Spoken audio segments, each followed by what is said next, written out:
What's happening, y'all? It's your boy Cam RT Triller, man.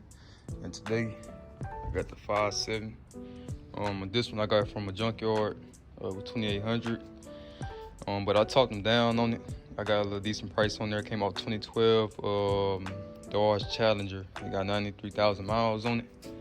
And don't mind this, I was just kind of checking to see if it any valve play or broken rockers or whatever the case may be, But I think it have oil in there also, and it have been sitting out there, so of course change the oil and things like that. But I'm not gonna mess with it.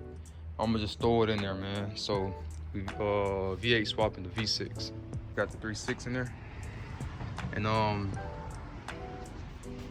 most of everything I took off. I still have to take the wire harness and things off, but I'm focusing on just the motor right now. Let me see. I bought an engine puller. My father-in-law do have one, but somebody has it right now. So I did buy the engine puller. It's a bit shorter than the one that we use. Got the engine stand over there. I might not be using that, to be honest, but yeah. And I also have a transmission jack that I just picked up. Oh, under here, I done did. I can't even tell really, but I done unbolted most of the fucking screws. We have some back here, right here on the other side. So most of the screws that I have now is for the upper part. Since I do have the transmission jack, what I'm gonna do is unbolt the drive shaft and bring the transmission jack up under here, and then unbolt the I forgot what you call it, but the bracket. All right, man. So I'm not gonna lie, it's not a pain in the ass, but man, it's a pain in the ass. So I had to take off, in order for me to get this oil pan off and to get the flywheel bolts off, because usually they'll say the flywheel bolts have to come off. You have to get the bolts off through let me see. It'll be like a little tiny spot right up there, right in there, bro. And that shit, no, hell no, that shit was impossible for me. I'm not gonna lie. So when I was watching the video, I seen the dude take the whole oil pan off because he was changing the oil pump, and I was like, oh shit, you can see all the flywheel bolts right there. So that's exactly what I did. I took it off. All these, you'll see all these, except these ones, they'll be like at the very top. You'll see like 2 circles at the bottom, and the bolts will just be like straight up there, bro. I use I forgot what I used for that, man, but I used this. I forgot the size.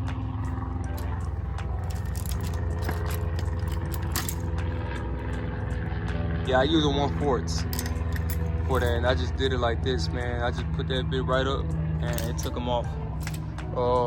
Another thing I did was took off the wire harness at the back.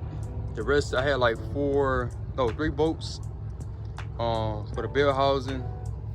I just took this back here off, this back here. Most of all this is disconnected. AC hose disconnected. The next thing I have to do is I'm gonna take this off. I'm trying to get back there, take that clip off so I can take the hose off, so I don't have to worry about taking this off. But just to make it a little bit easy on me, I might just go ahead and take this off, and then after that it'll be ready to come out. Mounts, you got 2 bolts on each side. Can't really see that one, but you got this bolt, then you got that bolt, then you have another bolt on this side, and you have a ground right here. I did not see this ground. And you have a ground. So this came off the positive over here. And yeah, man, you got a ground going towards, I don't even know what that ground be used for, but yeah, you have a ground going towards a mount to another mount, but yeah. And then after that, take out the exhaust manifolds, and yeah, man, this mug will be ready to come out. have to remove this one. That'll be it for that. Let's see what else I got over here. Yeah, that'd be about it, I think. Cause taking off all the bolts from the bell housing from the top, you can see straight through in between the block and the transmission. So I think I got all those, but I just need to make sure I got all the wire harness out the way. All right. Well, another thing that's it's kind of wearing me is how I'm gonna put the engine jack. I'm gonna figure it out. The same way I figured out how to take this motor off a truck and put it right here is the same way I'm gonna figure out how to take that motor out and put it over here. So I have those things, but it might be a little bit too heavy, but it could just work for me to get it around here.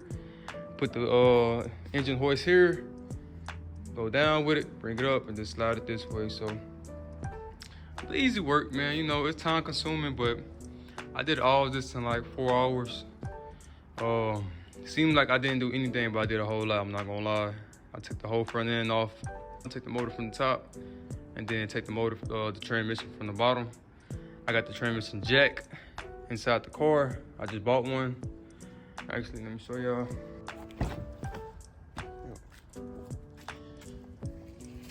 Now, got an 800-pound transmission jack. Yep. And then I have this box right there. Then I have the 1-ton engine puller. You know, my father-in-law do have a 2-ton, but he don't have it right here right now. And I needed one to take the motor off the back of the truck, so that's the one I got. And trust me, believe, bro, as soon as I put this motor in there, that's going back, and that transmission jack is going back. I'm not even gonna hold you. And engine stand, but I don't think I'm gonna use the engine stand.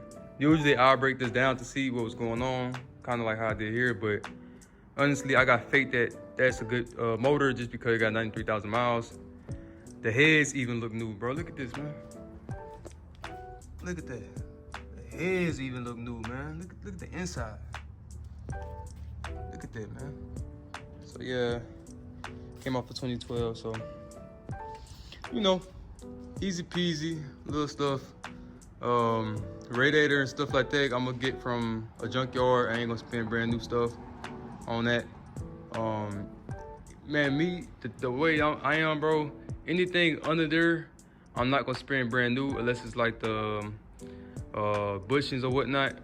But like subframe, the AC condenser radiator, man, I'm getting all that from the junkyard. I ain't gonna lie to you, bro. I'm not gonna lie to you. They have to drop the rack and pin. I have to drop that for sure to get that starter out. It's kind of small. And you have to drop it in order for you to get that transmission pan out. I mean the oil pan out, the upper oil pan. And then the way to get that out, bro, I'm not gonna lie, I had this jack and I had this piece of wood, and I just stood this up on the jack, and I jacked the transmission up. That way, the bottom of the upper oil pan wouldn't get stuck on that cross member right there. So once it lifted up, the oil pan just kind of slid out. So yeah, I'm pretty much done with this motor, man. I want to take it out, but let me figure this out right quick. I'll get back to y'all.